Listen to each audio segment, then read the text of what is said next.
22, you're off game. Okay.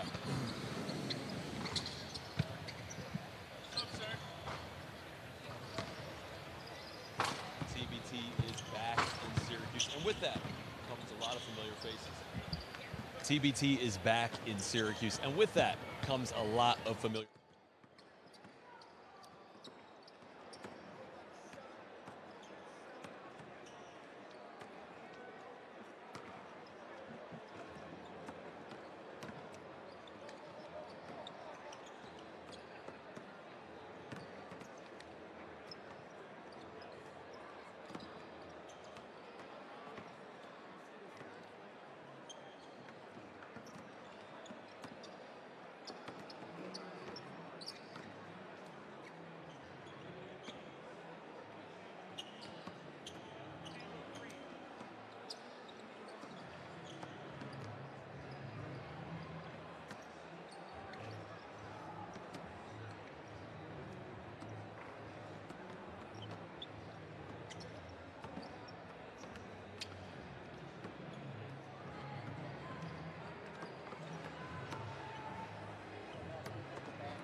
Welcome back to TBT, the $2 million tournament. Boeheim's Army marched down to New Jersey and captured Game 1.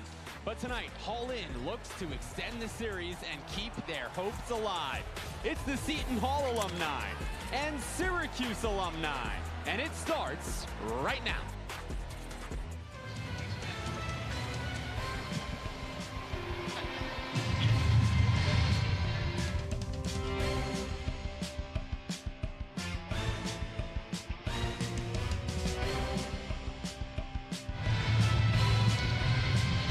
In the heart of downtown Syracuse, New York, you're watching another edition of TBT on FS1. The Orange Goat is in the house, Carmelo Anthony, to see his Syracuse alumni squad take on the Seton Hall alumni squad in an old-time Big East rivalry at the On Center.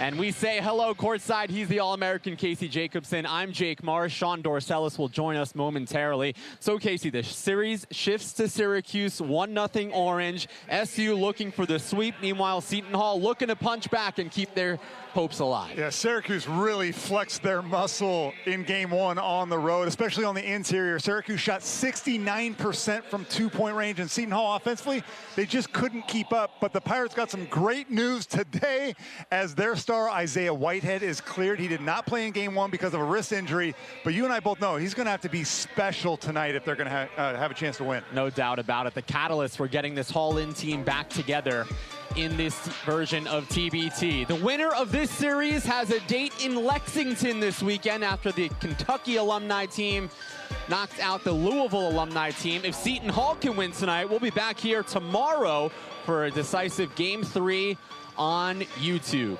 Kentucky has surprisingly never won the TBT tournament before, but they are the odds-on favorite to win it this season. All right, and when we come back, the wait is over. It's Game 2.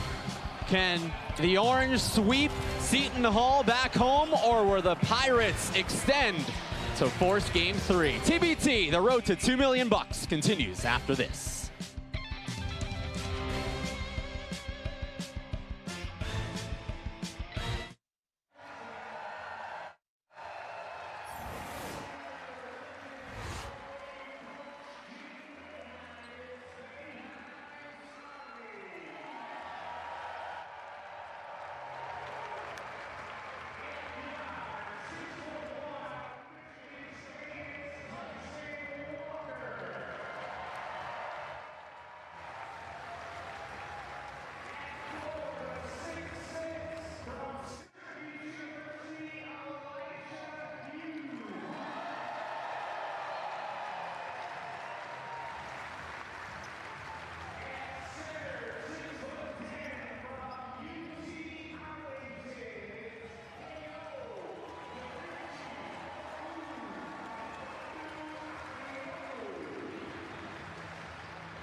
Welcome back to the On Center in Syracuse as the starters are announced. We will send it down to the baseline with Orange royalty on hand. To the third member of our crew, it is Sean Dorcelis. What's up, Sean? Thank you, Jake. Thank you so much. TBT is back in Syracuse, and that means a lot of familiar faces, but not just the Syracuse alumni.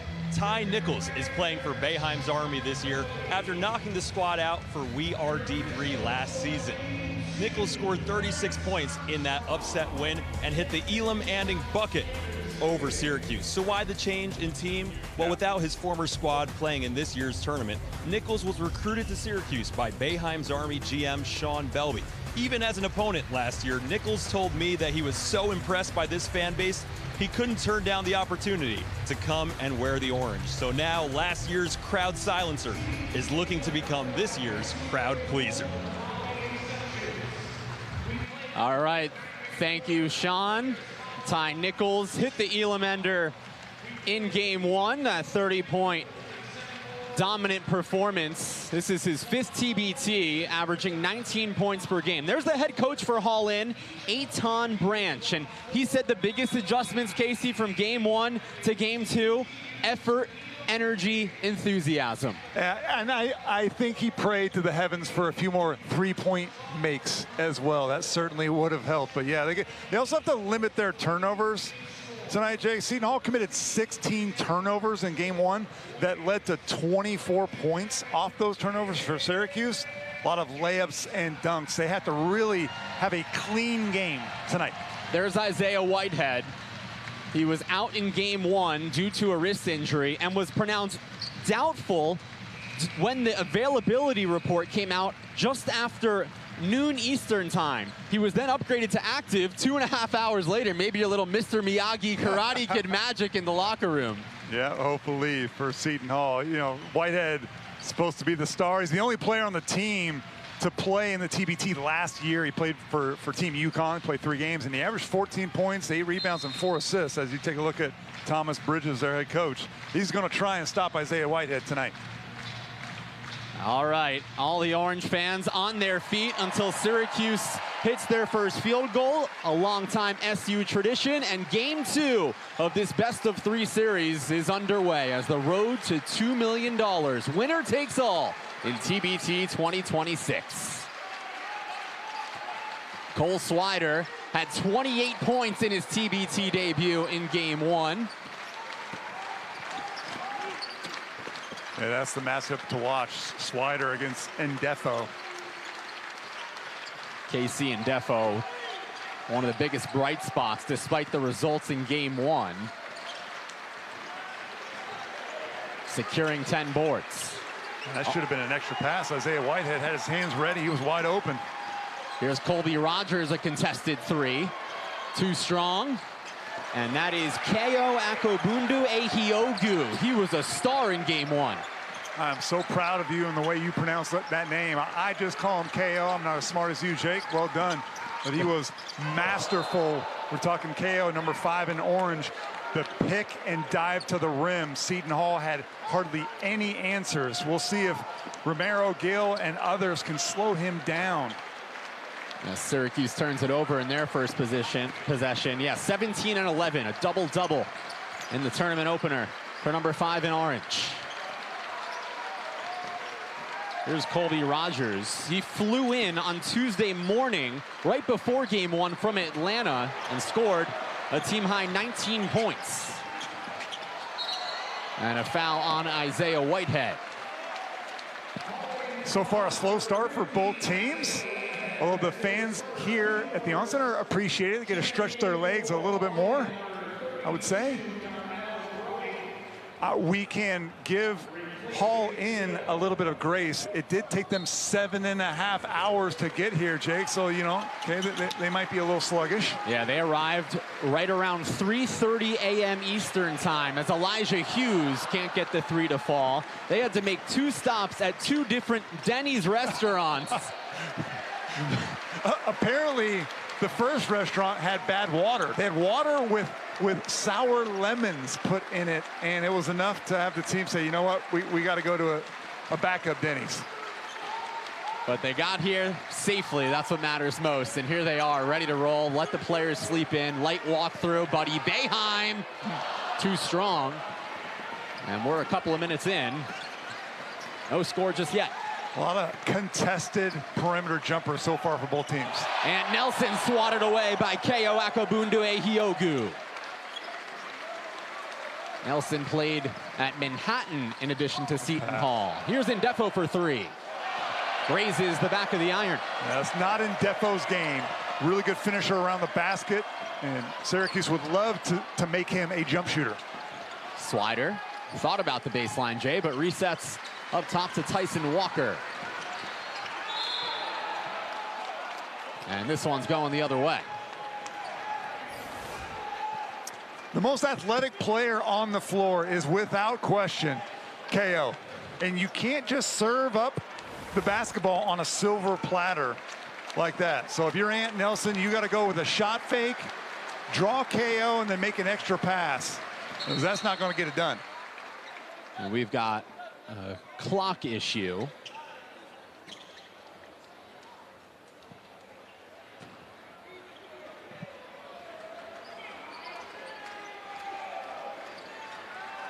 Look at Buddy Boeheim.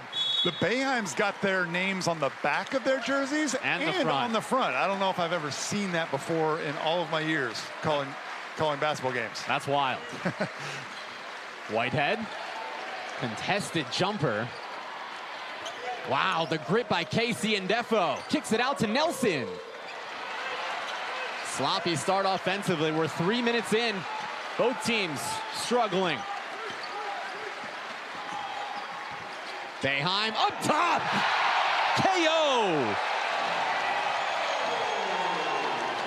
And that works because you have to get out on Buddy Boeheim, who can shoot it from 25 feet. So the big is pulled away from the basket just long enough. And then, honestly, throw it anywhere you want. KO will get it. Akobundu-Ehiogu, 17 points in that game one, the most ever in a TBT. He played with Team Challenge ALS a couple of years ago, as Nelson's three is off the mark. Swider inside, and deja vu for the big fella. Timeout, Seton Hall.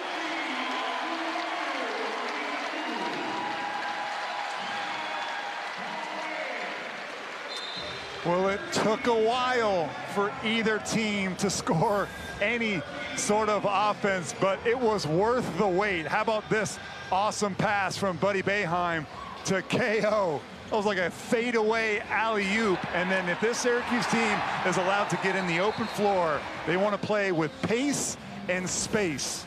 And right now, after a 30-point victory in game one, you know, Seton Hall already, we're only a few minutes in, they got to kind of be asking themselves, hey, how can we figure out a way to slow down the Orange and find some rhythm on offense? Yeah, Seton Branch running shop in the huddle right there, but Ko Akobundu-Ehiogu, he split his college time between UT Arlington and Memphis. The connection to being on Boeheim's Army this year, he was actually teammates with Jimmy Boeheim overseas, and in game one, he was an absolute hooper. Oh man, the 6'10" Nigerian was a nightmare for Seton Hall in game one. Look, he can touch the top of the backboard with his vertical leaping ability, and you're seeing these highlights. Tyson Walker really knows how to find him. They have a really nice 1-2 combination. KO was 8 for 9, Jake. The only shot he missed was a 3, right? Everything else was dunks and layups. Yeah, flawless performance as Seton Hall breaks the seal with Casey Ndefo using the glass to his advantage. Here's Cole Swider. Mid-range J. Not enough on it.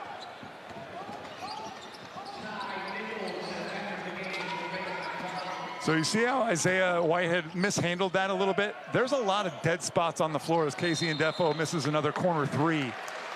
We got here, you and I got here about 2 hours before tip-off. I grabbed the basketball from the rack and I was dribbling it all over this floor.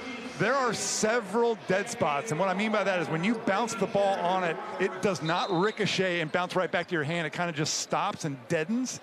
And so you're going to see a lot of these guards, especially on the perimeter, trying to make moves, and they're going to mishandle it. It's not because they're not good ball handling. It's because this floor is tricky. Yeah, the on-center not accustomed to hosting basketball regularly. We're at the home site of the Syracuse Crunch, the AHL affiliate of the Tampa Bay Lightning.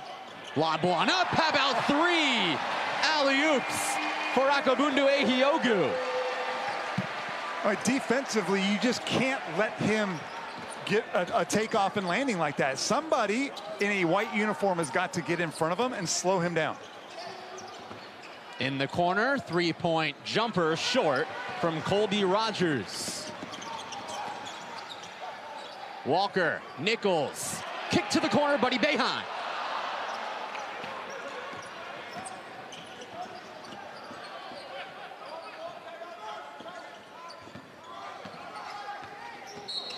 And Defo is bumped by Cole Swider.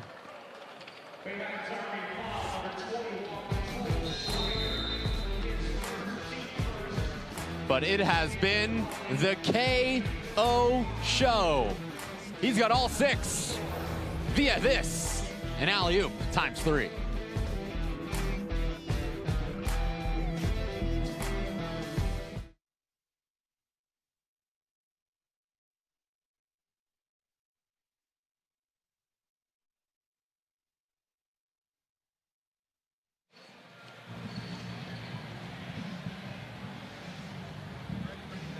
One, two, there three, we go. 4, 5. We couldn't hear you in the open, but as long as it went on the air. Okay. Yeah, we don't know. I don't know if you were. If you, Did you get text that people saw you?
Welcome back to TBT. Thomas Bridges, the head coach for Boeheim's Army, his team with a 4-point cushion in this one. 2026 has a new look for TBT. Double the prize money, $2 million winner takes all. And Casey, some different formats as well. Yeah, well, I mean, last year, TBT had 61 total teams. This year it's got 14, so a much more exclusive tournament. And this thing just keeps growing. I love the tweaks as you take a look at all the names on the court right now. A couple of Seton Hall substitutions as Isaiah Whitehead's going to take a rest. And now Colby Rogers and Ant Nelson are really going to have to carry this offense and create shot attempts for the Hall. And here's Terry Roberts, who did not play in game one, activated from the reserve list in between games. A journeyman, started at Florida Southwestern, then played the D1 level at Bradley and Georgia. And 2 free throws coming for Syracuse. Oh, wow. They're going to give him a shot attempt on that? I'm almost positive Tyson Walker was going to pass that ball. So a break for Boeheim's Army. Tyson Walker, one of those 4, what they're calling portal players this year. You can have maximum of 4 non-alumni players on an alumni team. Tyson Walker playing at Northeastern and Michigan State. Yeah, they corrected it here. It's not going to be a shooting. Oh, they changed it. Yeah. Okay, yeah, because they were ready to shoot the free throws. It's the right call. And here comes Jimmy Boeheim for KO Akobundu Ehiogu. Jimmy Boeheim and Buddy Boeheim, despite the 30-point win, the brothers combined for just 5 points. So there is room to grow despite winning by 30 in game one. Yeah, the Boeheim brothers were just 2 for 12 combined from the field. Here we go. Oh. Buddy to Swider. Patience. Can't connect. Yeah, Swider couldn't miss in game one. 28 points on 10 of 15 shooting, and it was an array from outside, medium range, all of it. And Nelson to the rack. Yeah, 4 threes as well for Cole Swider, who spent some time with the Miami Heat. Recently played in Turkey. Nice ball movement. Walker, cash. Seton Hall defensively did not get matched up in transition. Over rotation, you leave Tyson Walker wide open. Boeheim hits him. But now with KO on the bench for Syracuse, you get an offensive foul here, illegal screen? Yep. Oh no, offensive foul. And with KO on the bench, you might want to attack the paint a little bit more without the threat of a shot blocker roaming. I expect this young man to be back in the game in short order. Thomas Bridges giving him a breather. 3-point advantage for Boeheim's Army. Nice close out there. Swider to Buddy Boeheim. Pulls the trigger.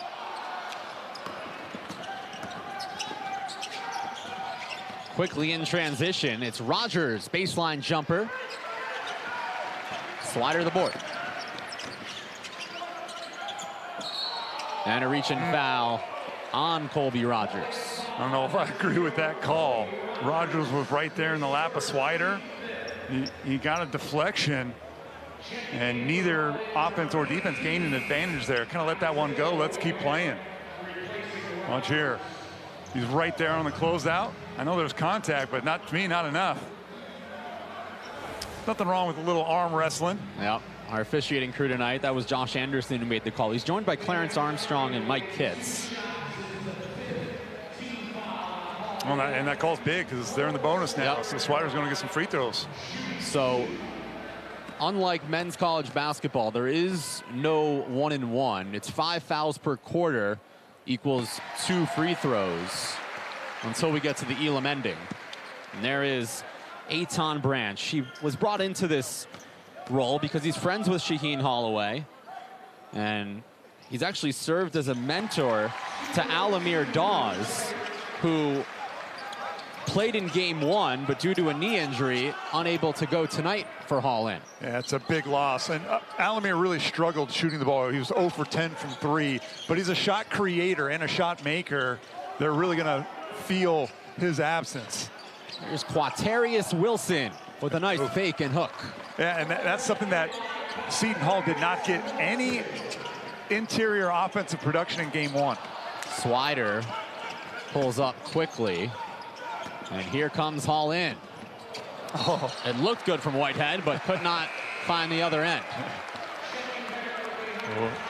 Would have been fun, but a little too much English. You know, of course, hindsight's 20/20, but just make the easy play.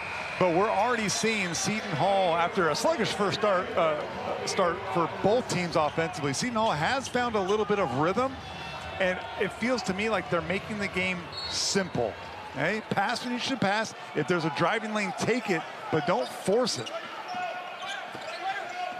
Coach Branch telling us he's watched game one of this series on film back about 20 times in the last 48 hours. That is a beautiful move by Tyson Walker to get his defender to fake. Oh, and because of the threat of KO on the alley-oop, you saw that pass fake by Tyson Walker froze the defense, allowed him to just stroll right in for a layup. Whitehead from NBA range, book it. That is what this team was missing, Casey.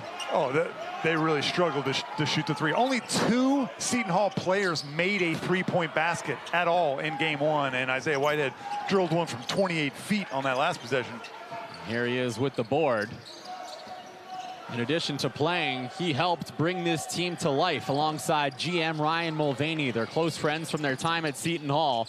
And Whitehead was bummed to be unable to play at home in game 1 as Colby Rogers off balance evens the game in this final minute of the first. The Pirates are really just taking what the defense is giving. Yeah, it helps when shots are going down, but they're making the extra pass. This is more rhythm from them in the last 4 minutes than we saw in the entire game 2 nights ago. No shot clock, 5 seconds. And that one, ooh, that hit a cameraman by the baseline. Hopefully he's okay. Right in the head. Looks to be fine. 3 seconds left. This to beat the buzzer. Off the mark from Terry Roberts.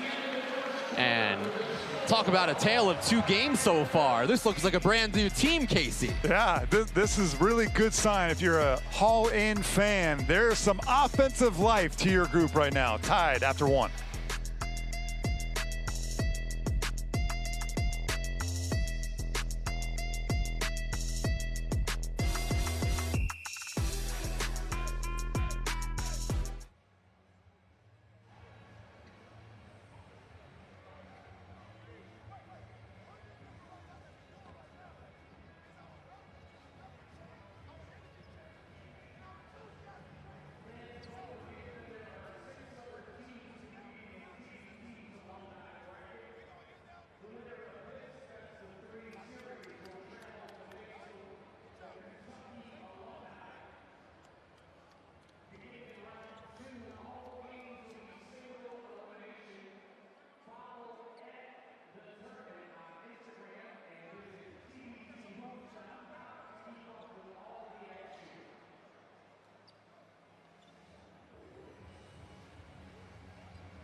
TBT is brought to you by Blue Chew Gold.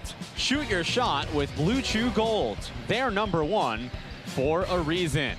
All tied up after the first quarter here at the On Center in downtown Syracuse. And a big reason why this Hall-In team looks a little bit different, it's the man on your screen, Isaiah Whitehead, and we go to Sean Dorcelis for more. Yeah, Jake, Isaiah Whitehead played in TBT last year, but for UConn's alumni team, Stars of Stores. When I asked him how it felt representing a conference rival, he told me that it didn't feel quite right. So he got to work, trying to bring Hall-In to the basketball tournament, and now the former Big East champ is back proudly representing his alma mater. That's awesome, great stuff. And man, it had to be tough, obviously, physically with the wrist injury, but also mentally. He put in so much time and work with GM Ryan Mulvaney for months to make this team come to life.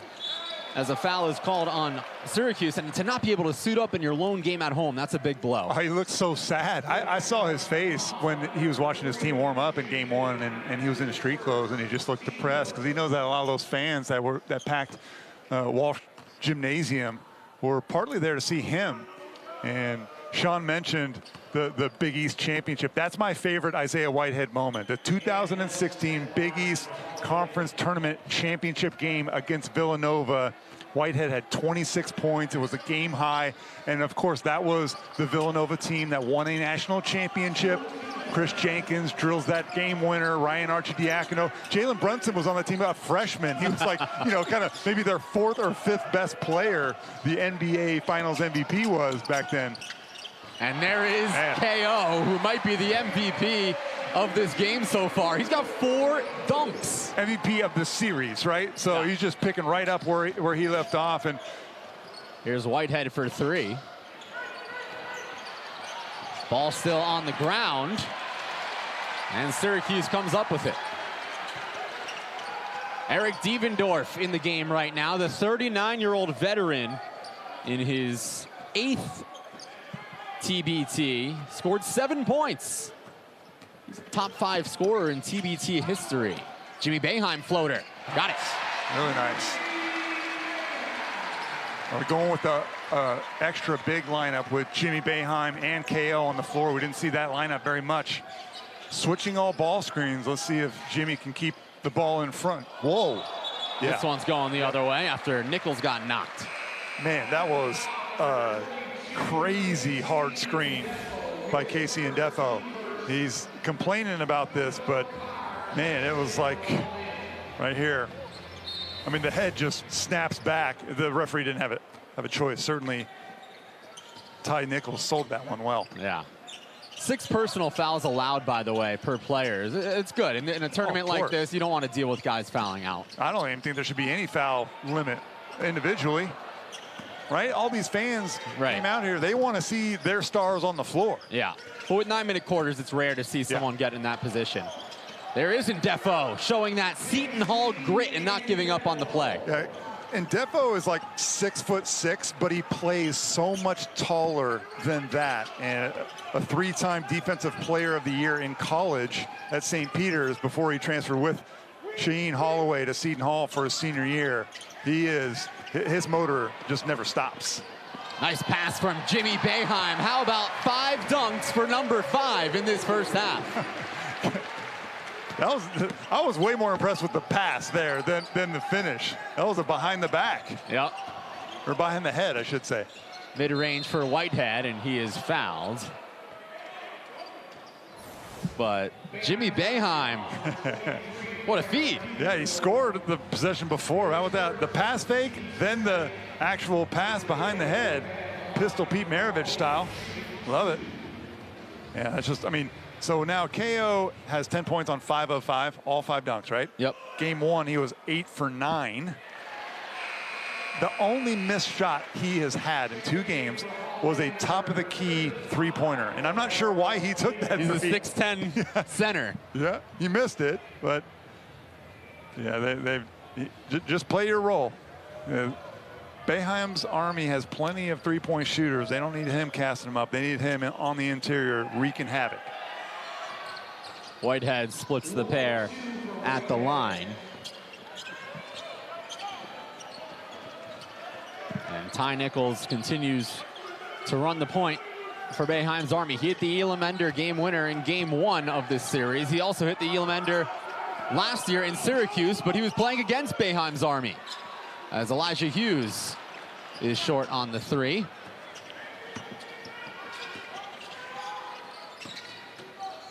Here's Philip Carr, swatted away by Jimmy Boeheim. Here's where they want to play. Lob one up. Oh, and Jimmy did everything except finish in that possession. He's like the opposite of KO when it comes to alley-oop finishes.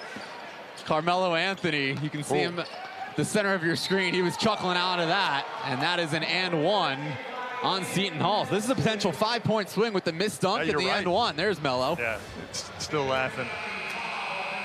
This is an incredible crossover. Devendorf, no chance there, and then That's the right call. KO went straight up at first, but then he tried to block it at the end. Really nice from Ant Nelson. And then here's another look at the alley. Oops, it didn't go in. I like that. And even Jimmy was chuckling. Yeah. There's a big difference in leaping ability between Jimmy Boeheim and KO. Yeah. Maybe like 24 inches difference. Yep. In leaping ability. So Ant Nelson cashes in on the old school three-point play and all in with the lead. And now in a zone, 2-3 zone. Using some of Jim Boeheim's tricks. Yeah, we haven't seen Boeheim's Army play a single possession of zone defense. Nichols tries to shoot over the zone.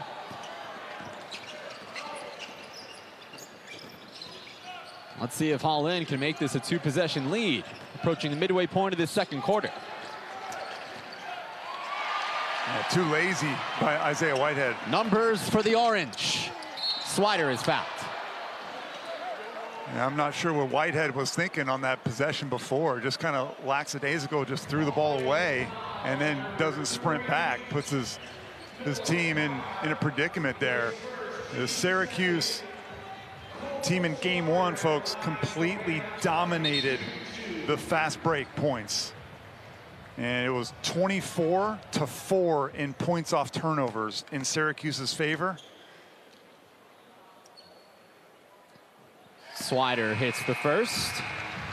Hey, Boeheim's Army and Hall In fans, show your TBT pride with official Boeheim's Army and Hall In merchandise. Shop now at thetournament.com and represent your team all tournament long.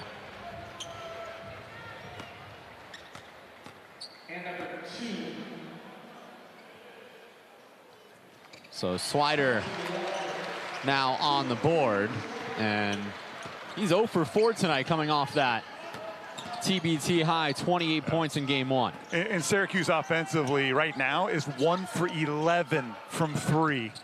And that's why this is very much a game. It's a long two that couldn't finish from Rogers.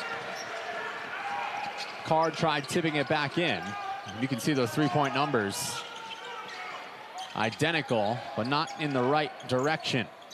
2 of 22 combined. Can Jimmy Boeheim change that? Swider, the offensive rebound. Tyson Walker triggers. Rims look smaller from downtown. And now 1 for 13. Starting to get frustrating for Syracuse. Philip Carr can't cash. Gets his own board.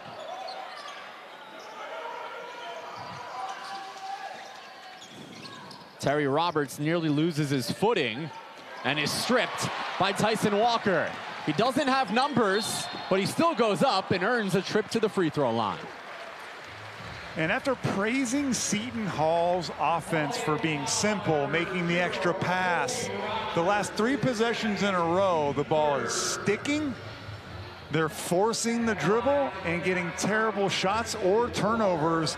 And then Syracuse, who can't make a shot from the outside, at least they're being able to get shots at the rim in transition or get to the foul line. Tyson Walker hits the first. So the relation to Tyson Walker getting on this team is Boeheim's Army general manager Sean Belby actually coached Walker a couple of years ago in the G League with the Texas Legends. Walker began his career at Northeastern, was CAA Defensive Player of the Year, then went to play for Hall of Famer Tom Izzo, became one of the best guards in the Big Ten, and went on to score more than 2,000 points in his collegiate career. Oh, he had an incredible college career. And Nelson in front of the Boeheim's Army bench, and he turns around and glances at his opponent as Seton Hall takes the lead back.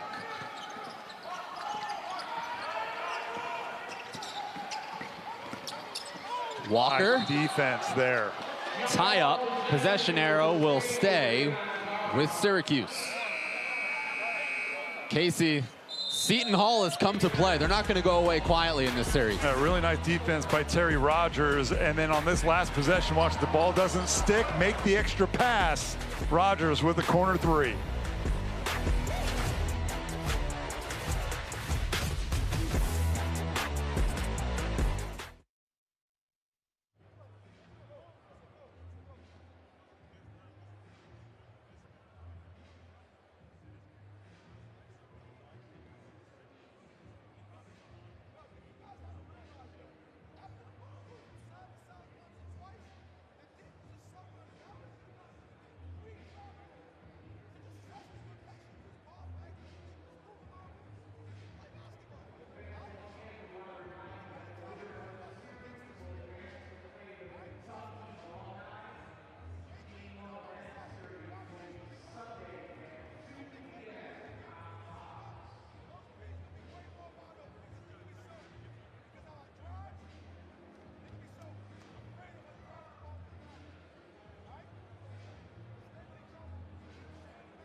Well, on the road to $2 million, Big Blue Nation awaits the winner of this series. Kentucky will host the Alumni Bracket semifinals this weekend on Fox. And the bottom half of the bracket sees Wichita State and New Mexico coming up next.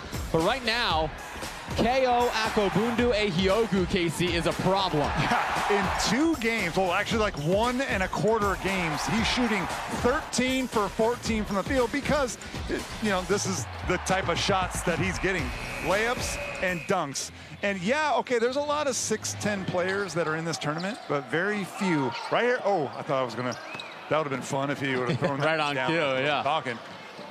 There are very few athletes that have the dexterity and the soft hands to be able to grab passes out of the air and flush them like he can. Swider nearly loses it. We've got another tie-up. This time it is going back to Seton Hall. What are you noticing differently from a body language perspective from what we saw from Hall-In tonight versus Tuesday? Well, defensively, they've closed out three-point shooters. Again, we've mentioned that Syracuse is 1 for 13, I believe, from the three-point arc. So they're not getting bombed on the outside, which is kind of how Syracuse can take your life a little bit. And yeah, you see a few shots go in.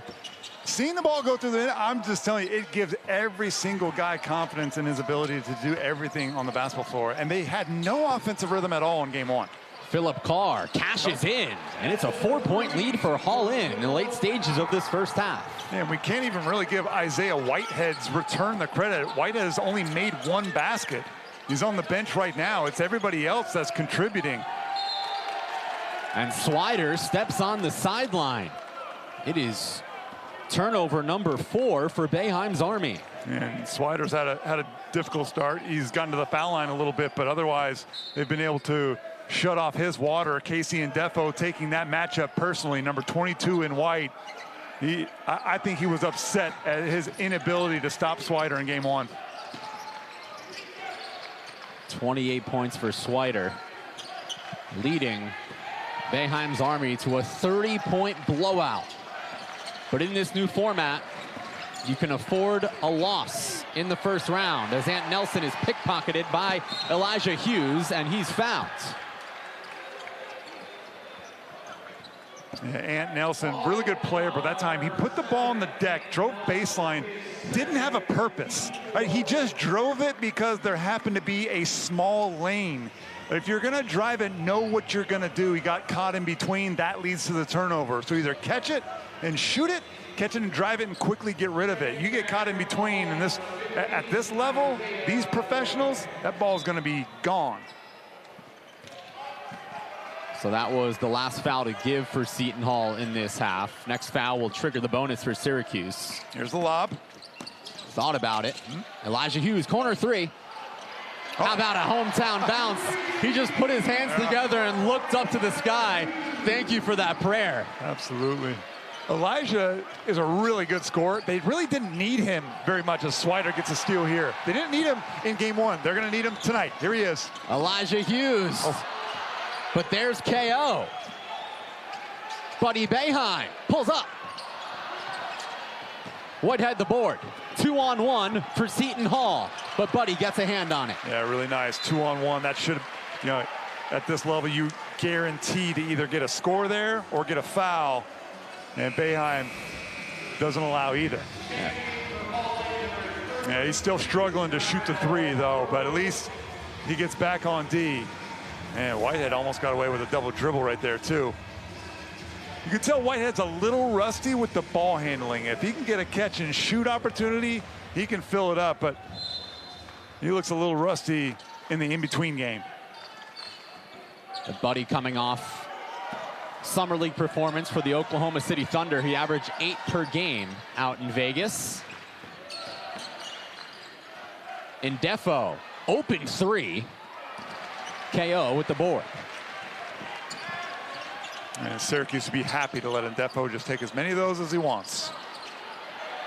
Buddy keeps the possession going. And here is the Swider man. The best time to shoot a 3-pointer, in my opinion, is off of an offensive rebound. Why? Because the defense is scrambling. They're trying to get the rebound. They're not matched up. So Boeheim's Army gets it, shovel it back to a shooter, lights out.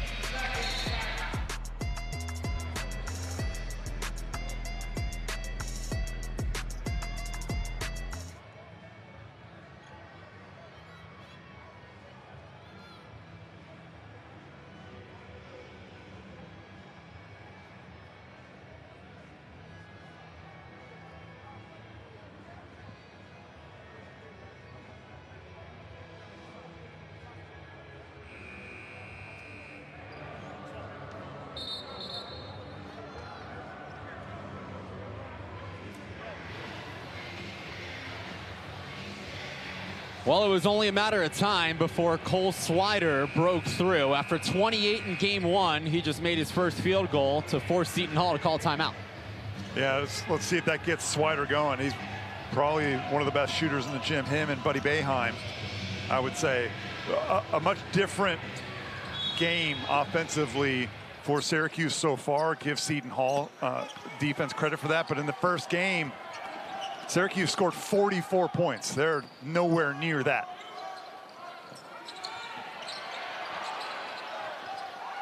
Suffocating defense from the Orange. Inside to Darnell Brody. Deep three, Whitehead. And Hughes comes down with it. Timeout by Thomas Bridges for Boeheim's Army. So we'll step aside. Final minute, first half. We've got a competitive ball game in downtown Syracuse.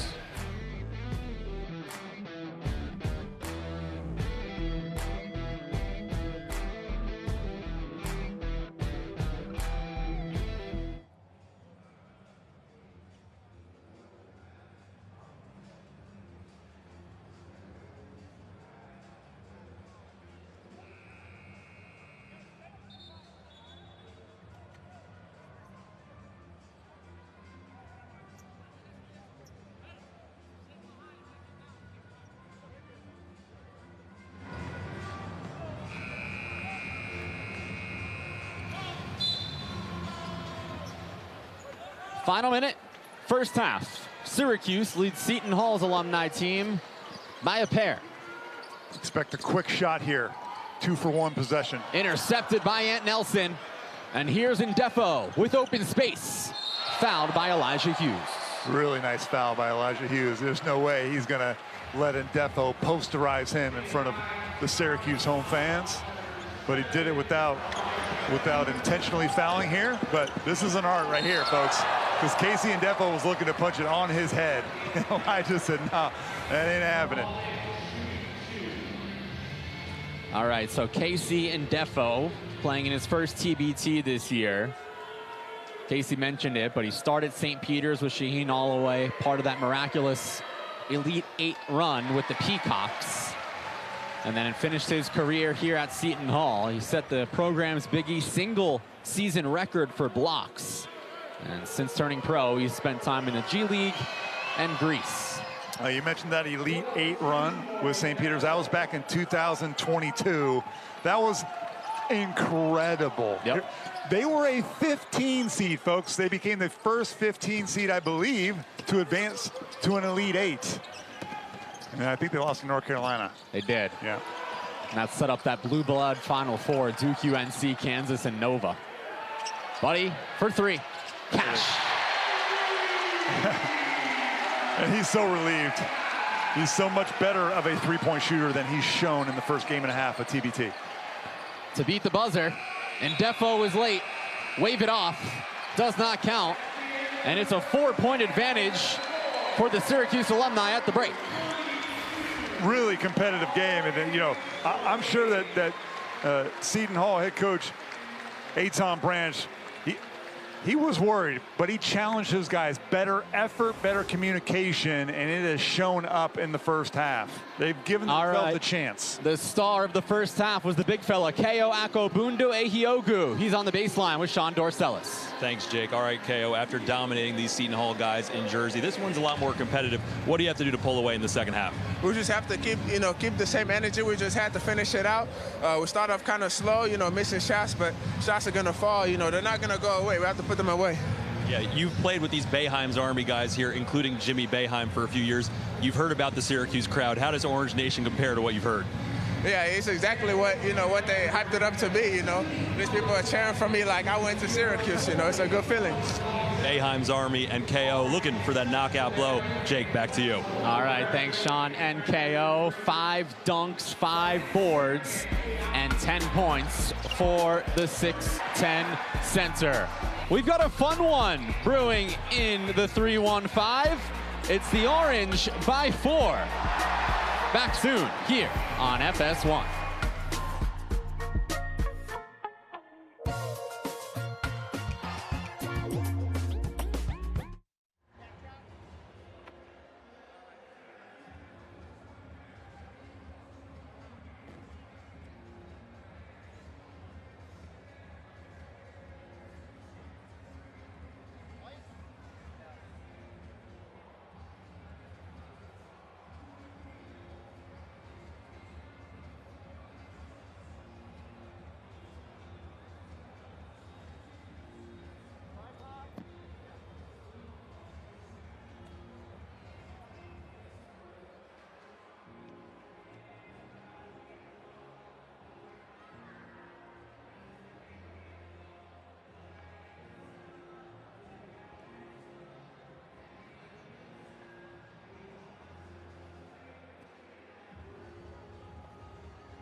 Welcome back to the On Center in downtown Syracuse. We're at the break.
Welcome back to the On Center in downtown Syracuse. We're at the break between the Syracuse and Seton Hall alumni teams. Critics call First Things First an entertaining, unpredictable joy. Don't miss Nick Wright, Chris Broussard, and Kevin Wild with fresh, unscripted sports talk weekdays at 3 p.m. Eastern on FS1. Coming up after the break, we review the first half with stats and highlights. Don't go anywhere. The road to $2 million continues on FS1.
Tail of the tape from the first 18 minutes.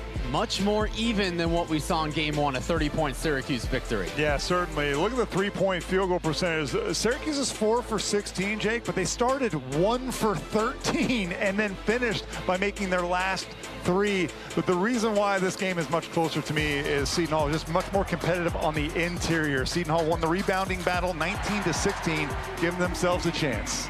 Syracuse by 4. We'll have some more coverage after this.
Syracuse fans, get excited because the Magnum era is set to begin. There is the new head coach of the Orange, Jerry McNamara, and he is in the house with a few other Orange legends. We say hello courtside here at the On Center. He's the All-American Casey Jacobson. I'm Jake Marsh. All right, Casey, Seton Hall's made this a game.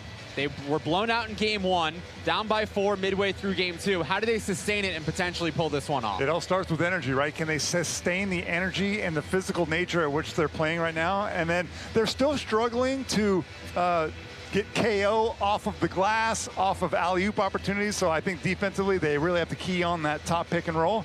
And if they can control the boards, when you rebound the ball, whoever team rebounds it, they get to dictate the terms of the game, whether this game is going to be fast or slow. And I think Seton Hall, we would agree, wants this game to be low scoring. Syracuse would love to score 80 tonight. Yeah, Seton Hall allowing 82 points in game 1, but that's their style, right? Tough, gritty, make things ugly. And as you see, Jerry McNamara, he, of course, balled out during his Syracuse playing days. Oh, yeah, he was super clutch, played with a ton of talent around him as well, but he was tough, gritty, wasn't always the best athlete on the floor, but would get in the lane against anybody, was a great leader. And again, just, you know, when the game was on the line, everybody in the building trusted McNamara. And he really proved his head coaching chops. You take a look at it, he was on Boeheim's bench for many, many years. He was an assistant for 15 years to be exact. And what he did with Siena was really impressive. They almost beat Duke, #1 seed. That was a 6-point game, I believe. They were in control for the majority of it. It was impressive. Well, surprise, surprise. Look how the second half starts. Yeah, interesting. So I mentioned it at half that they need to do a better job of keeping KO off those alley-oop lanes. But you see, what was the adjustment? It was a side ball screen, not a top ball screen, and that might have thrown off Seton Hall defensively. So half a dozen dunks now for KO as Romaro Gill could not control it. Yeah, so you change the angle, and that might have thrown off. Oh, and then there was a back screen. I didn't see that on the initial play. Really well drawn up play by Thomas Bridges, the offensive coordinator and head coach for Boeheim's Army. The back screen got him wide open. Nichols loses it. Nice hands defensively by Terry Roberts to cause the turnover for Hall in.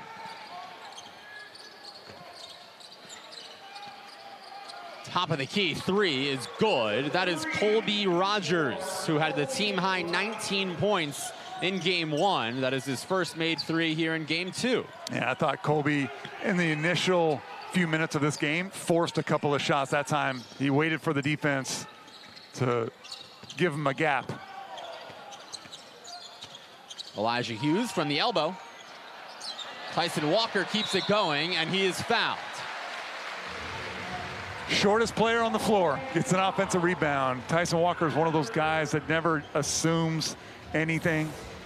And I'm not going to give Tom Izzo all the credit, right? Because he started his career at Northeastern, well coached there. But Tyson Walker, we talked about his college career. I have as much respect for him as any player on the floor and what they did at the college level. And Tyson is the only Division I guard in the history of the NCAA to record at least 2,000 points, 500 assists, and 200 steals. Really impressive. Coming up next here on FS1, Game 2 between New Mexico and Wichita State. The defending champion Shockers dominated in Game 1 over New Mexico. We'll see if they can sweep their way to the Alumni semifinals or if the Lobo Alumni squad can force Game 3. That's coming up next right here on FS1.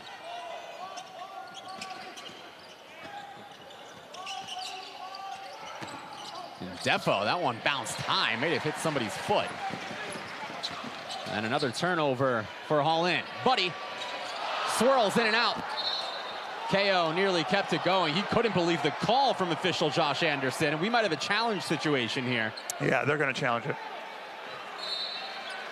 Remember, Boeheim's Army was 1 for 1 in challenges in Game 1. Yeah, and just like the college game, you get 1 challenge per game. If you get the challenge right, you get another one. Right here, watch it. Does it go off Romaro Gill's foot right there? Yep. Those are the highlighter yellow sneakers. Yeah, can't miss those. They're probably like size 23 as well. I mean, Romero Gill's 7'2", folks.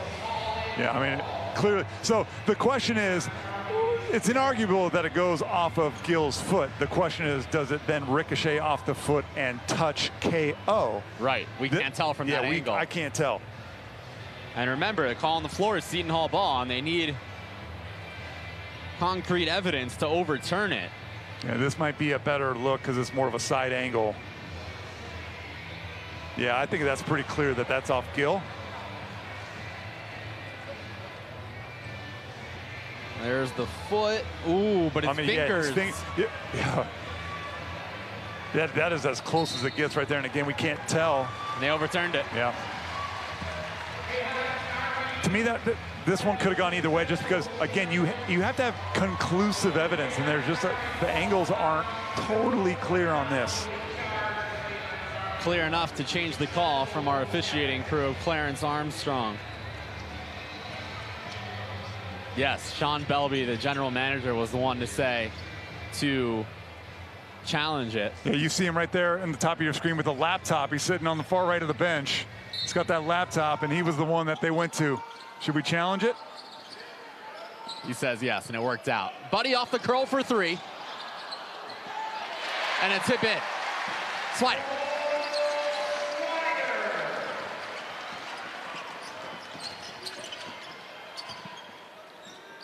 Seven-point cushion for Boeheim's Army.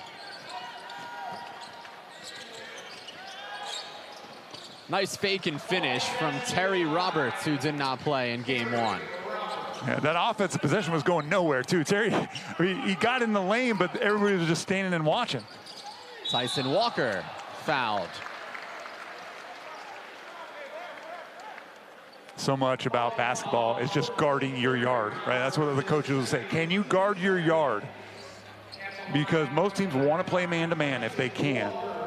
And if you can't keep the ball in front and you're forcing your teammates to help after you, and it's impossible to be a good defensive team. Tyson Walker gets the first. But Jake, good luck staying in front of Tyson Walker, though. You know what I'm saying? Like, and don't look at me. I'm not going to be guarding anybody. I can't even guard the chair that I'm sitting on.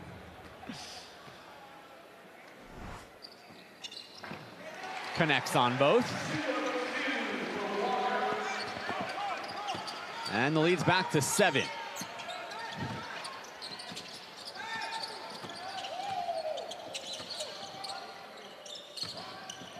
And Defo swatted away.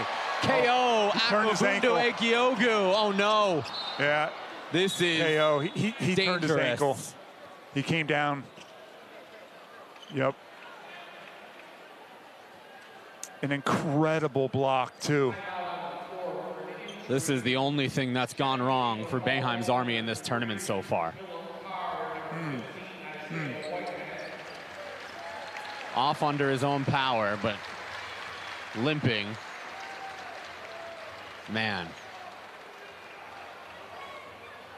Yeah, it's his right ankle.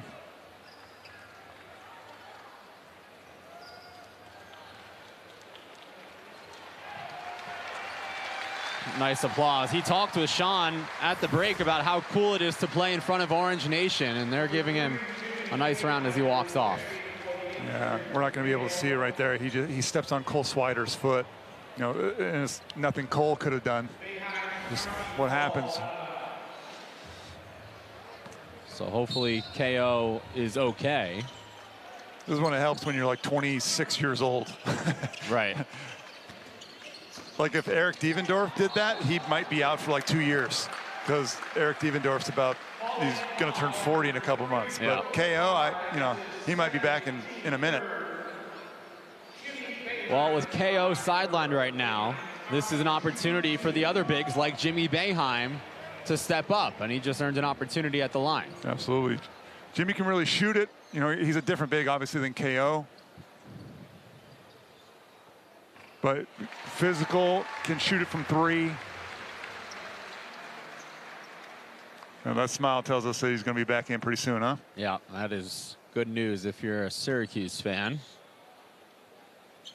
And Jimmy extends the lead back to 9.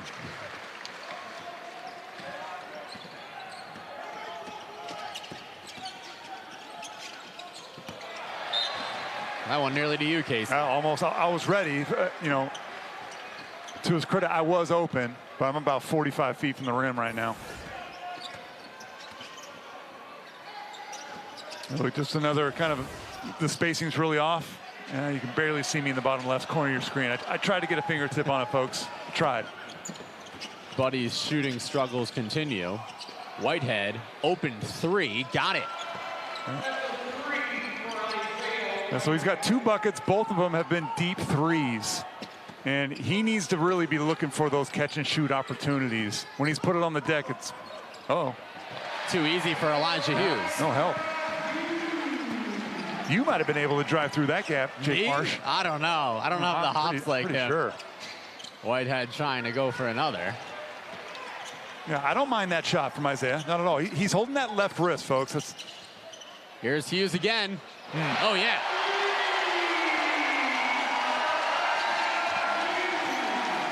Elijah's one of those scorers that all it takes is one made layup, and now he thinks he's on fire. This is a little bit of a danger zone for Hall in, Casey. I agree. Double-digit lead for the Syracuse Alumni, their largest of the night. Ant Nelson gets his own board, but a foul on the ground. So Hughes gets a layup, wide open layup, and now he feels like he's got a little bit of rhythm. That's a late contest from Ant Nelson. Might as well not even be there. I really like Elijah Hughes' game. He's a 3-level scorer. He had 12 points on 5 of 8 shooting in game 1. They really just didn't need him. Like he didn't have to put it in that extra gear that he has. Played in Ludwigsburg, Germany last season and was awesome there. I played in Germany for 7 years after my NBA career. I loved playing there. It's a great country. And of course, soccer's #1 there, but I would say that basketball is #2. They pack arenas out in Germany. Most of these guys on the floor with international experience. Whitehead earns a spot at the line. I mean, it's crazy what the addition of one player can really do to change a team's identity. Yeah, sure. You know, Isaiah hasn't had a super efficient offensive night, but you know, we talked to their head coach, Seton Branch. There he is, and he said, just having him back lifts the spirits. That is a real thing. It lifts the spirits of everybody. He's the captain, the leader. And then he hits the first. And I mentioned it. So he sat out game 1 because of his left wrist. So he has it taped up. And they say that he sprained it in practice just a few days ago on Sunday. But folks, Isaiah Whitehead is a right-handed shooter. So you can put that left hand, you know, in a closet in the back. He can still get off a couple of shots.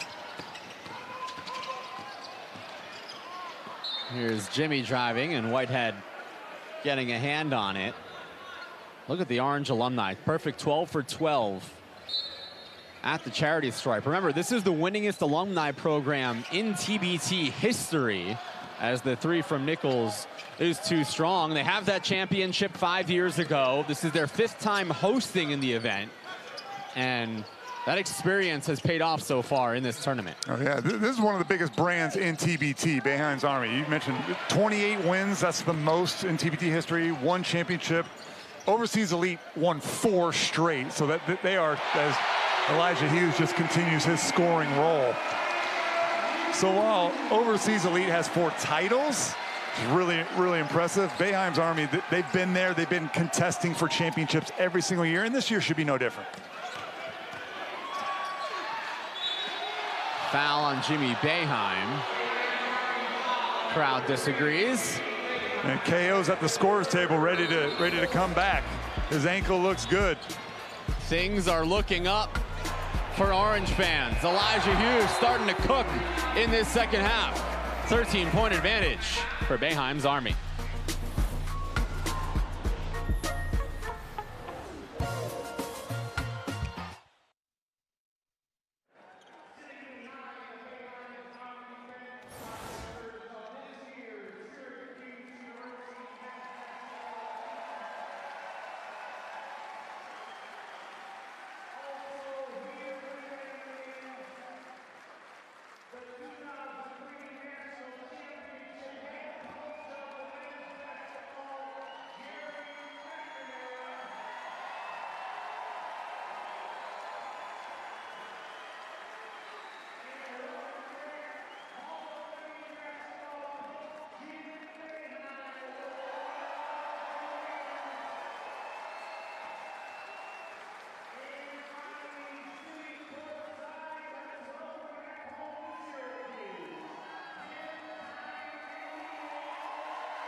Saturday night is baseball night on Fox, and this week the game's biggest superstars take center stage as the Dodgers battle Juan Soto and the Mets, or Mariners Rangers, Saturday 7 p.m. Eastern, only on Fox. So we mentioned some Orange royalty in the house tonight. There is the 47-year-old Hall of Fame head coach, 47 years as Syracuse, I should say. He'll take the compliment, I'm sure. Jim Boeheim in the house, and there is the best Syracuse basketball player to ever do it. During the commercial break, a standing ovation for Carmelo Anthony. And Sean Dorselis, you caught up with Melo during the game as we take a look at his accolades. To have Carmelo Anthony in Syracuse more often now that he's enjoying his retirement. I caught up with the Hall of Famer at halftime and asked him how many points would he score if he played in this game right now. And he told me, without hesitation, 42. I've seen Melo shooting around at the Orange practice facility that bears his name, and I've got to say, the champ still got it. Well, that's the beauty of TBT. He's eligible to play in this. He is. He absolutely is. We're all eligible. Elijah. Yes, maximum of 4. I could spot up and give you a couple of corner threes, but don't ask me to defend anybody. That's not happening. All right, great stuff, Sean. So an 11-point lead for Syracuse. And Melo's awesome. I mean, just 11th all-time leading scorer in NBA history. Over 28,000 points.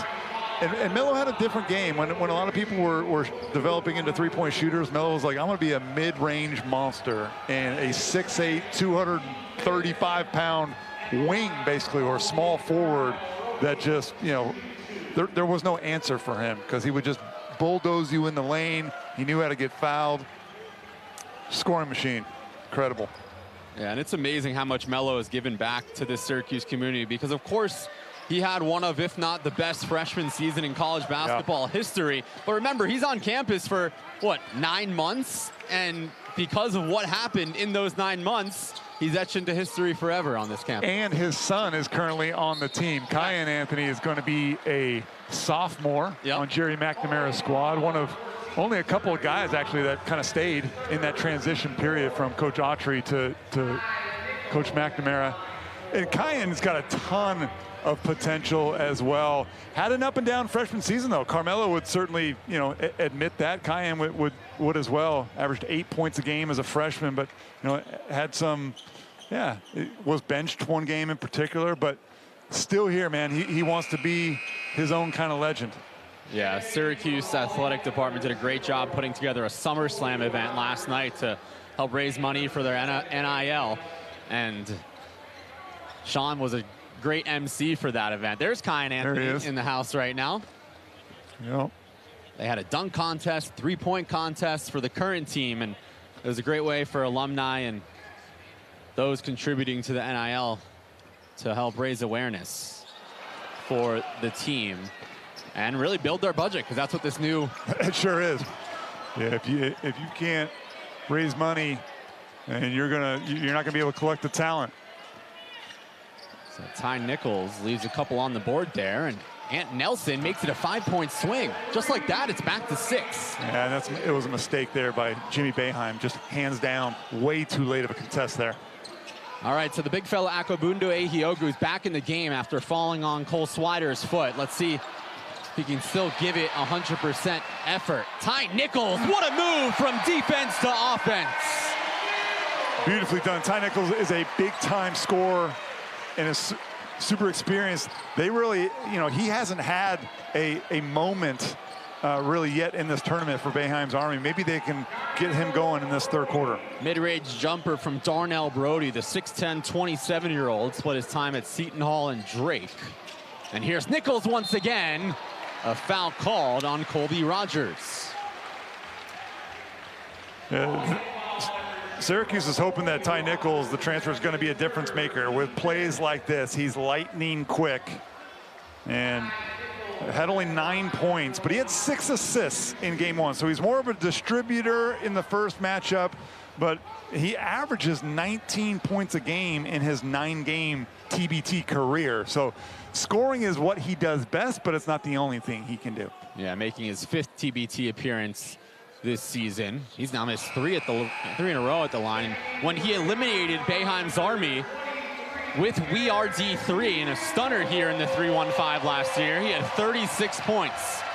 And that roar right now from the crowd is coming because Eric Diefendorf is back in the game. One of the fan. I mean, there's a lot of fan favorites. You know, when you put like two and a half decades worth of Syracuse players on the floor, you're going to have a lot of fan favorites.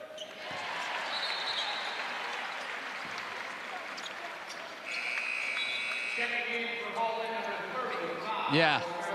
So, Sean, Diefendorf's got a little bit of a new look here in game 2. He said his wife wouldn't let him get back on TV unless he cut his hair. That's right, Jake. I have the pleasure of calling a lot of games with Devo here in Syracuse, and we talk about the current guys on the teams and opposing teams, and he wanted to prove that he could still play too. He did tell me that this is probably Devo's last dance, and as he put it, he's trying to squeeze all the juice out of the orange.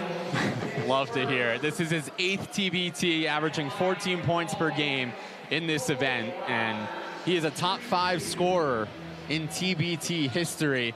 And under one of the baskets, they have those banners of previous winners. Eric Diefendorf is highlighted with that 2021 title for Boeheim's Army. Yeah, he dropped about 5 pounds by shaving his beard in between game 1 and game 2. You can see that just off the right side of your screen. All right, so a 5-point game. Seton Hall's just hanging around. Giving themselves a chance. I've said it a couple of times. Nichols to the rack. Yep. And you see how Romero Gill wanted to come earlier to block that shot, but he didn't want to, release from KO or risk getting dunked on. Big time tray from Colby Rogers. His first made 3. And now back in a 2-3 zone, Seton Hall. Jimmy Boeheim gets space because of that zone. And Buddy, his brother, picks it up. And that's the biggest downside of that zone. The shot goes up and there are no blockouts that are clear, and the ball just found an orange jersey. Jimmy is fouled.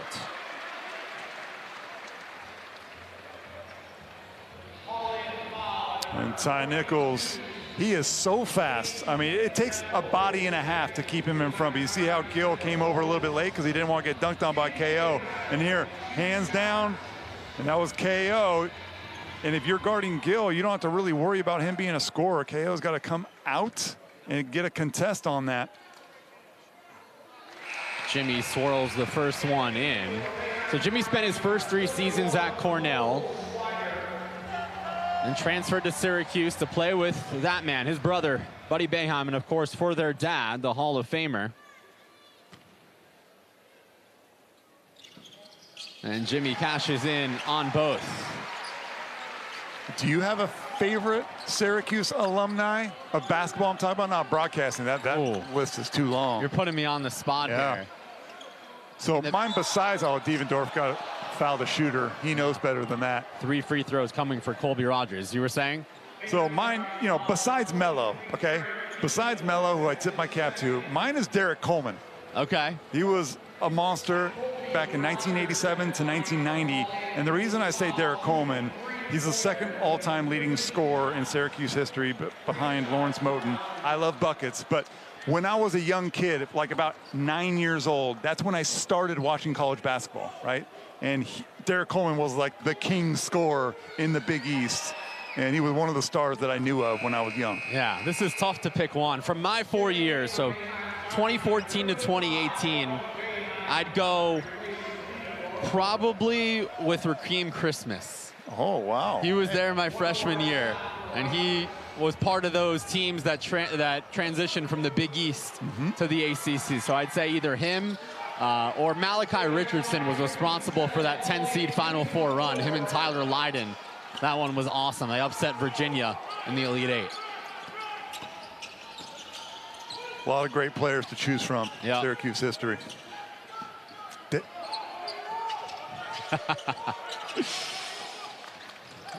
Oh. Buddy to KO.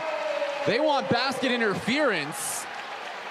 Yep, and I think that they're right. That should have been basket interference. Now, we are playing with some FIBA rules. But the ball has to hit the rim first. So less likely to see goaltending called, but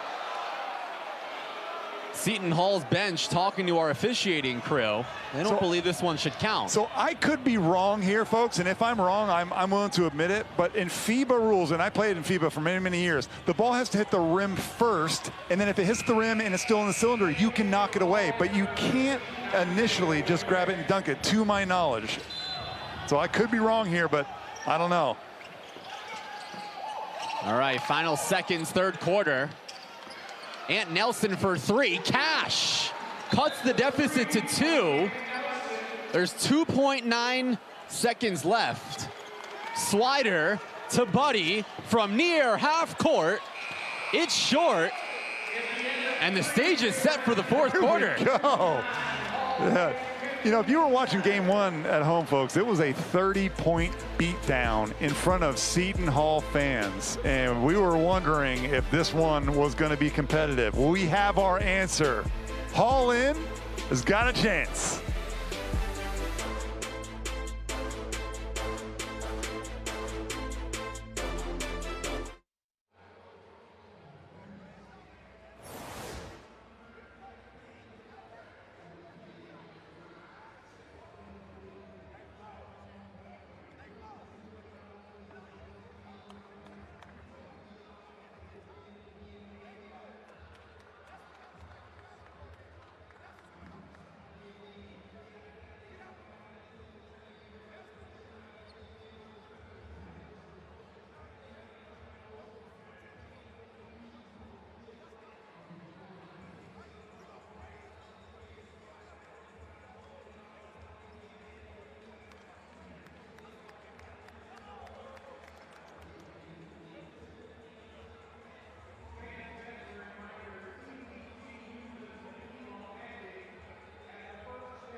Buckle up, ladies and gentlemen. We've got a 2-point game entering the fourth quarter. Syracuse leads the series 1-0, best of 3. And remember, after the first whistle, with under 4 minutes left in the fourth will trigger the Elam ending. We'll add 8 points to the team's leading score. That creates the target score. Every game ends on a bucket. I love it so much. Those are my two favorite things about the Elam ending. Every game ends on a bucket, a game-winning bucket, and then two teams, they have to keep running their offense aggressively. Speaking of running your offense aggressively, Seton Hall, he is your shot maker. This is Ant Nelson, 6'4" guard, is making his TBT debut. In game one, he was good, 11 points and 4 assists, but he understands that he is the shot creator and he's got to take them home. No Alamir Dawes tonight, who was injured, and Isaiah Whitehead, who has the ball right now, has been up and down in his debut. 16 points for Ant Nelson. He had 11 in game one in that 30-point blowout loss in South Orange Tuesday night. Different story here, though. 2-point game entering the fourth. Here's Whitehead. Tie game. He's so big, upper body, like his shoulders, and he just put his shoulder into KO and knocked him off.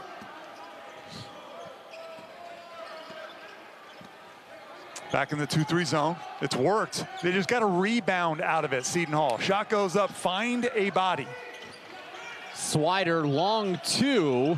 Seton Hall will take that all day long. Yeah, contested twos from Swider. I mean, you can make that, but that's what you want. Here's Whitehead running downhill. Good defense by Tyson Walker. Body's hitting the floor in transition, and it'll be a foul on Philip Carr for Seton Hall. Every now and then, Seton Hall, they shoot themselves in the foot, and they just get a little bit lazy. And instead of attacking and making the game simple, they just kind of, yeah, it's got to be frustrating for Coach Seton Branch, because he knows that his team has a real chance to win this game, but they can't do it if they're just turning the ball over.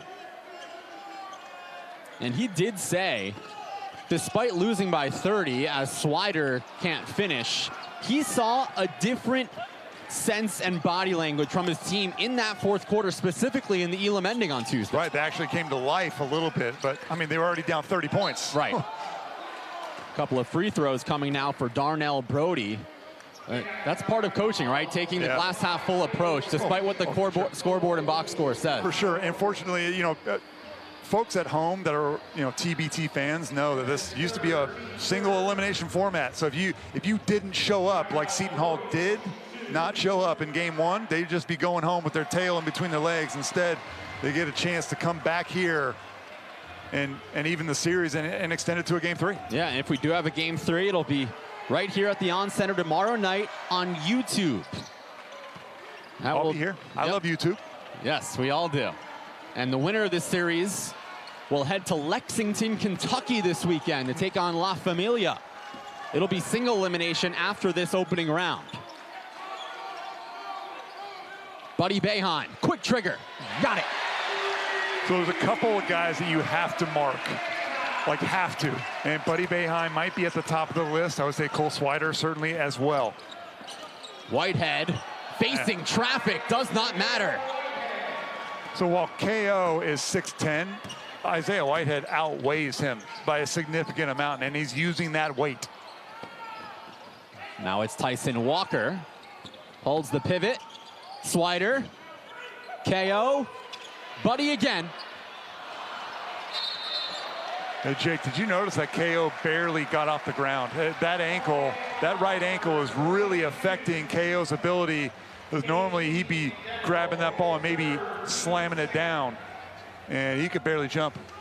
He had 6 dunks in the first half, but fell down awkwardly in the third quarter and has not been the same since. I thought that Elijah Hughes was actually going to come in for KO, but they still need his defensive presence. I just wouldn't expect KO to be the offensive finisher in this last fourth quarter that he has been.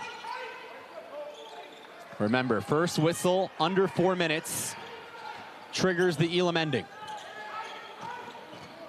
He plays like Carmelo Anthony right now. This is what Carmelo would have done. Elijah Hughes can't get the roll. Carmelo just smiling. That's my game. I taught him that. Rogers, step back. Unsuccessful. Wow. And Ant Nelson with the steal.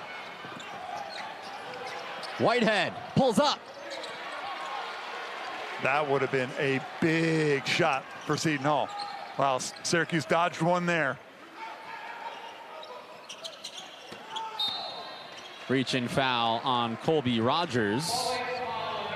That is his 4th, but remember, 6 personal fouls allowed. So now you know the Elam ending is coming, right? We have 2 minutes and 3 seconds here. How does the coaching strategy change for both teams, knowing how the end of game strategy will be different? Well, really, honestly, like, I appreciate that question, but I don't think it changes like how you're playing these possessions right now. I really don't think you're going to change your strategy or insert guys. You really just kind of have to keep your guys focused for Seton Hall, taking care of the basketball. That is what has been their issue. They turn the ball over, and that has allowed Syracuse to get out in the open floor, get to the foul line, find some rhythm. They have found something with their 2-3 zone, I'll say that. So I expect them to continue to go back to the 2-3 zone, just make sure where Buddy Boeheim is, Cole Swider. Otherwise, the zone's been effective. All right, so Boeheim's Army calls its penultimate timeout. Again, the winner of this series will head to Lexington to take on Kentucky on Fox this weekend. New Mexico and Wichita State have Game 2 coming up next year on FS1. And then winner take all Game 3 between Kansas and Kansas State tomorrow. The Kentucky Alumni have never won this tournament, but Vegas tells us that they are the odds-on favorite to win it this year. They got Archie Goodwin. They got Daryl Morcell. They got Willie Cauley-Stein. So they got a bevy of stars. We'll see.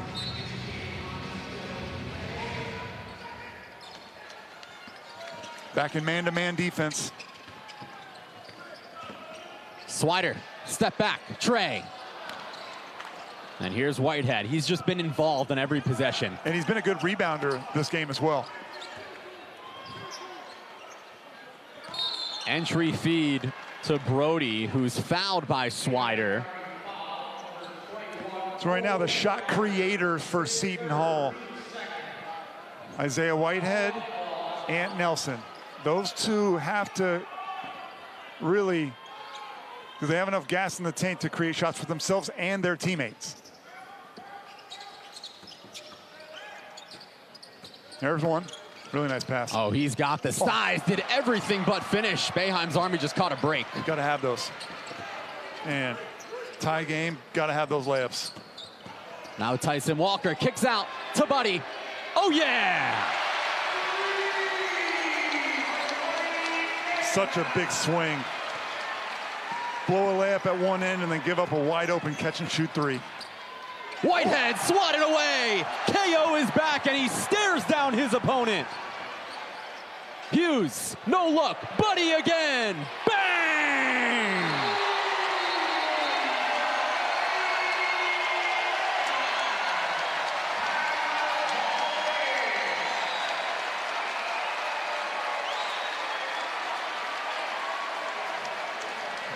His father looked pleased.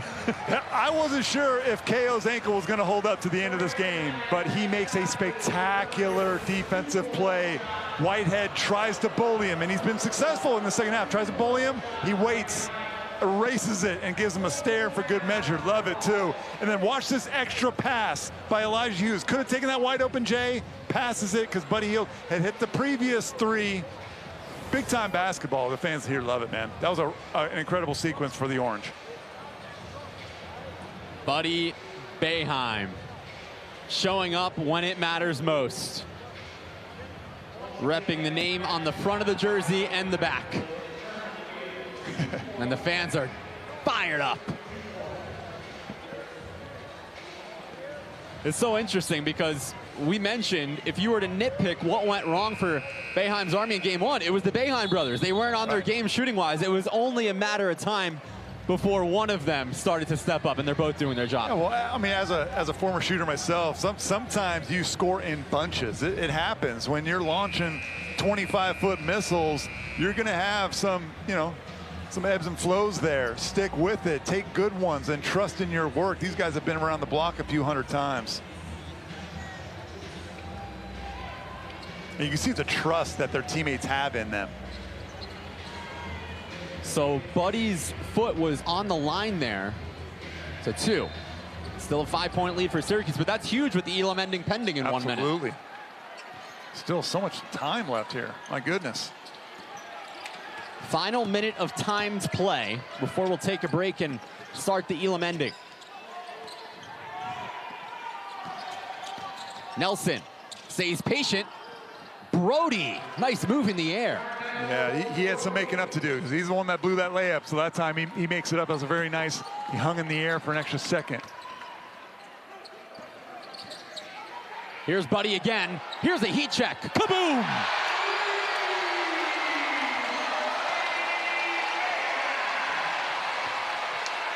Jerry loves it. His brother loves it. 8 in a row for Buddy Boeheim. Nelson can't finish, and Buddy soars in for the board.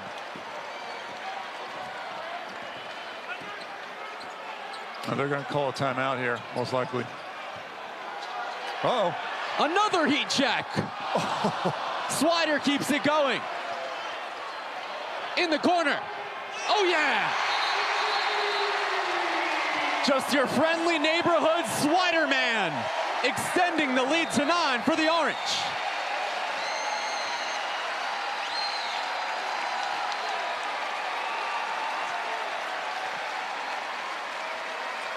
The three-point shot is the most dangerous offensive weapon in basketball. It can erase a deficit or it can blow a game open. And Buddy Boeheim caught fire at the right time. And the extra passes, it's been consistent in the second half for Boeheim's Army. And it's led to this big lead. Elam ending coming up.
We are looking forward to that one. Don't change that channel. Game 2, Wichita State, New Mexico coming back. But first, some business here in Central New York. The Elam ending is set to begin, and we'll play a race to 81 here, Casey.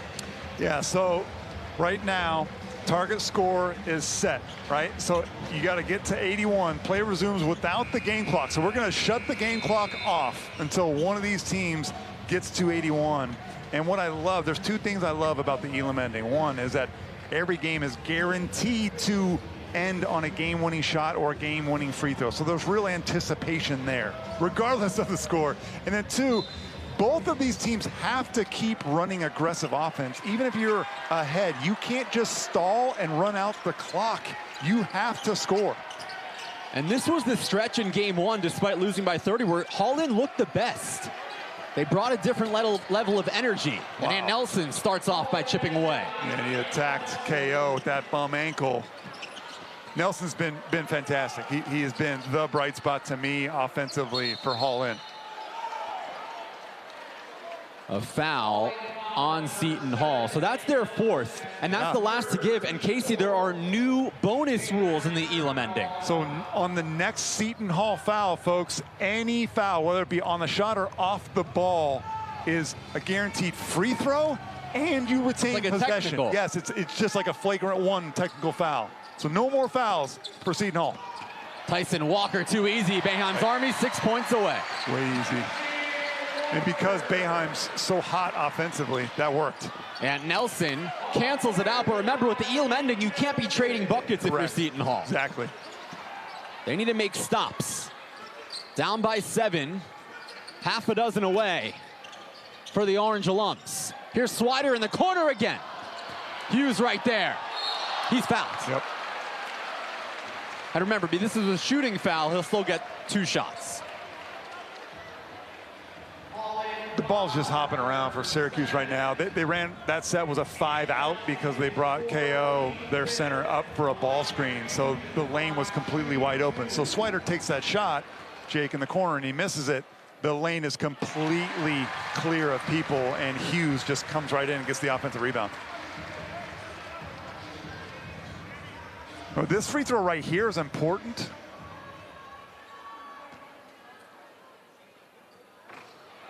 All right, correct the score. Leaves one on the board there.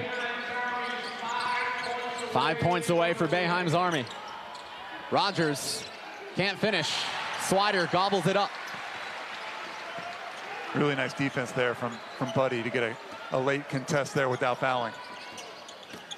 Holland needs a run on the defensive side. They need to string together some stops to have a chance here. Boeheim's Army 5 away. Can he make it 3? No. Whitehead from the free throw line gets his own board. This 3 from Rogers. Too much. Ball bouncing all over the place, and it's an and one for KC Indefo. And they needed that. And Defo is just always lurking. He plays really well in the shadows. Again, an undersized power forward. He's only about 6'6", but he's hard to move.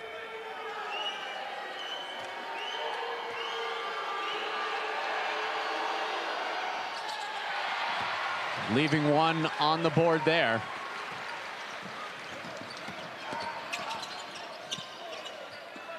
Six-point cushion for Boeheim's Army. They need 5 to cross the finish line. That one kicked, but right into Cole Swider to keep it going. Walker uses the glass and earns 2 free throws. Yeah, Casey Indefo's really frustrated, but that's the right call. He was grabbing Tyson Walker.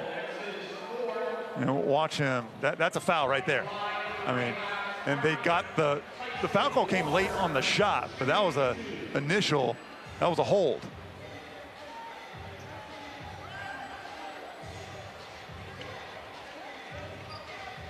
And Walker's a good free throw shooter. He will have an opportunity to put this within 1 possession of reach. But again, the free throws for Boeheim's Army, keeping the door open for Hall in. They started 12 for 12. Since then, they're 4 for 7. All right. 1 point closer for the Syracuse alums. 4 points away.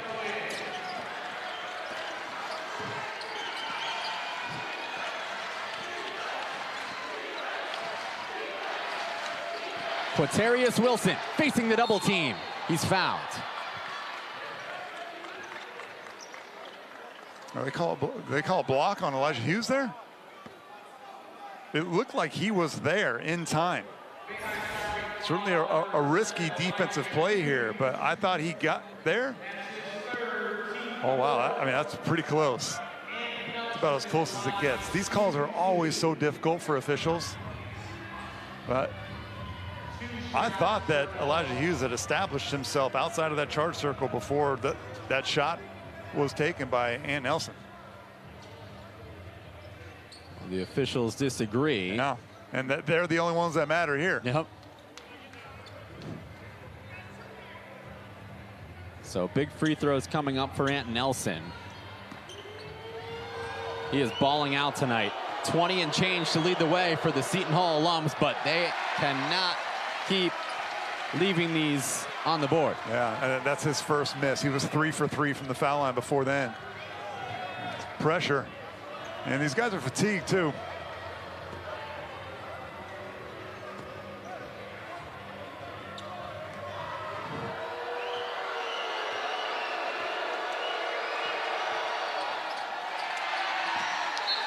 Oh for 2.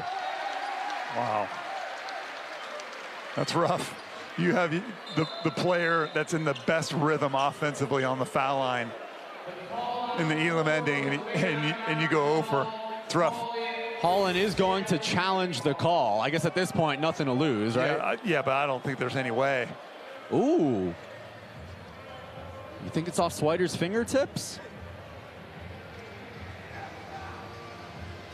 Look, to me, this is, you know, we slow it down and we look at it 100 times. Like on the playground, there's no debating this, right? This is Casey and Depo flying in and knocking the ball out of bounds.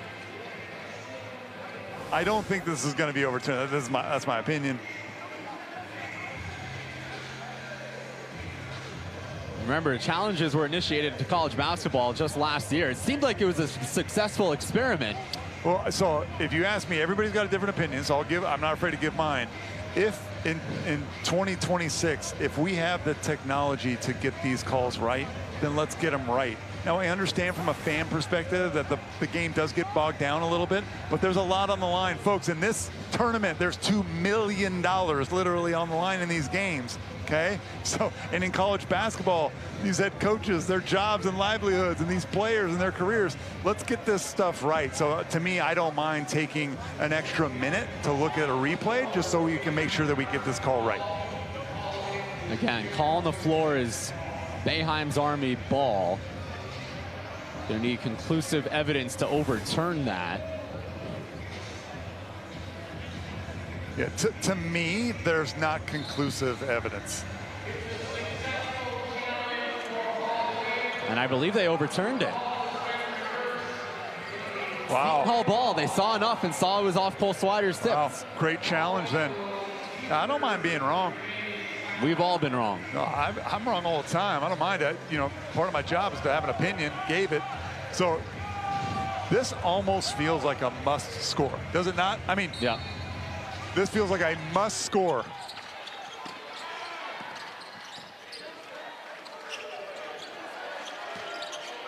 Philip Carr, one-on-one with KO. Way off. But right there to pick it back up, oh. It's Rogers. But once again, a foul on Syracuse. Fourth on Swider, and that is the fifth. So it's one and the ball for Seton Hall. Yeah, Casey Ndefo has struggled with his jumper all game long. He missed his last free throw. Let's see if he can knock one in here.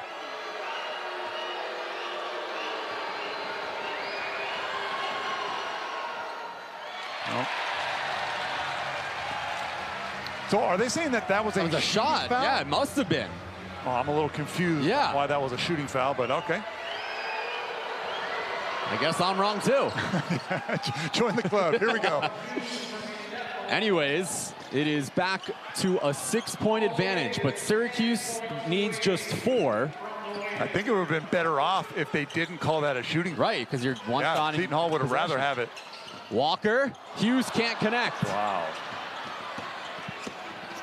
Boeheim's Army getting a little tight offensively. Whitehead, kick out, Ant Nelson for three. Short, but there's Whitehead who gets it to go, the hoop and the harm. What a smart play and a difficult finish. He made that look routine. He caught that. Watch him catch this and go right up. Felt that contact and super awkward angle. Wow, wow, what a turnaround here. Three-point play for Seton Hall. It's a three-point game, Casey. Yeah, and Tyson Walker on the previous possession just thought he had Elijah Hughes for a dunk, and they turned it over. That should have been an easy two. Both teams in the bonus. Seton Hall out of timeout. Syracuse has one. Here's Walker with space. Can't finish the layup. And Nelson slows things down. This is incredible. The fans are getting nervous for sure.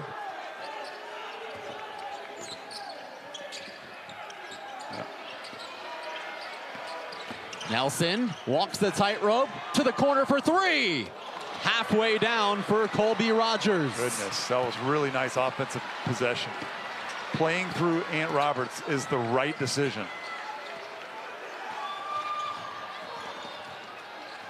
The Orange Alumni have been stuck on 77 for quite a while now. They need 81 to finish this one. Again, Seton Hall does not want to foul. Swider for three. It's good!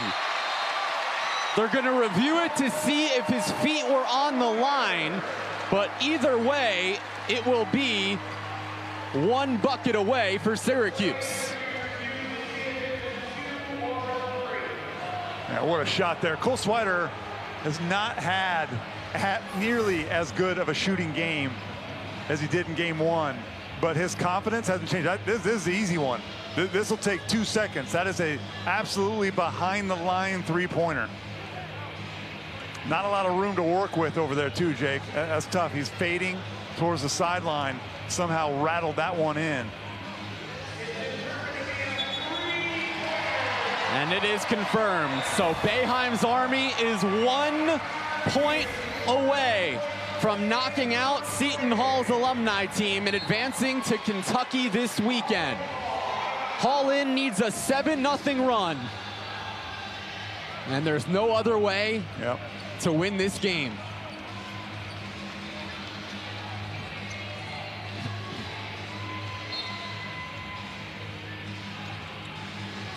I would drive this ball to the basket, try and draw a foul.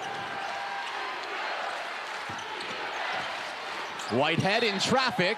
He draws the foul, but it'll be a shooting foul. And again, with the Elam ending rules, there are instances where a common foul could actually benefit you if you're the team trailing. I'm saying you want to draw a foul, a non-shooting foul. I know it's hard. It's so hard to do. That's what we're talking about, the strategy here, right? The coaches just want to score, but when you're staring at an opponent that only needs 1 point to win, you got to start getting creative. And you really would rather have to draw a non-shooting foul in this situation. That would be the best thing for Seton Hall to do. You don't miss on purpose here, do you? No.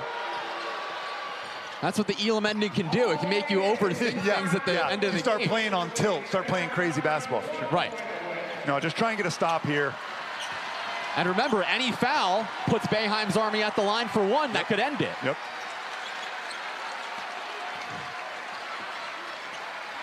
Walker, can he be the hero? Short, but a late foul call. The refs were waiting to see if that ball went in. I actually, Seton Hall is upset, but I actually think the referees, that was a foul. They were just waiting to see if the ball went through the rim. 2 opportunities for Tyson Walker to finish. That's a clear foul. Ball game. Boeheim's Army advances. And Syracuse has a date with Kentucky this weekend on Fox. Well, Seton Hall made Syracuse work for this one, no doubt. The first game was a 30-point beatdown in New Jersey. This one was really entertaining. Seton Hall brought the energy. Isaiah Whitehead powered through a left wrist injury. But in the end, the better team won. And this crowd was incredible. Really fun to be with you guys here. You Jake, Syracuse alum, thanks for allowing a West Coast guy to hang out with you for a little bit. So here's what the updated bracket looks like. It's Kentucky and Syracuse.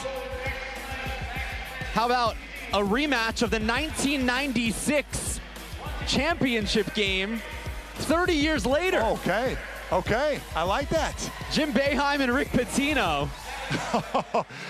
We got to get both those guys there. All right, so Boeheim's Army, Buddy will do the honor of advancing Boeheim's Army. For Casey Jacobson, I'm Jake Marsh saying so long from Syracuse. Final score, Syracuse 81, Seton Hall 76. After the break, we'll send you out to Wichita, Kansas for the Enchantment and Aftershocks with Chris Fosters and Nick Baugh. That's coming up next on FS1.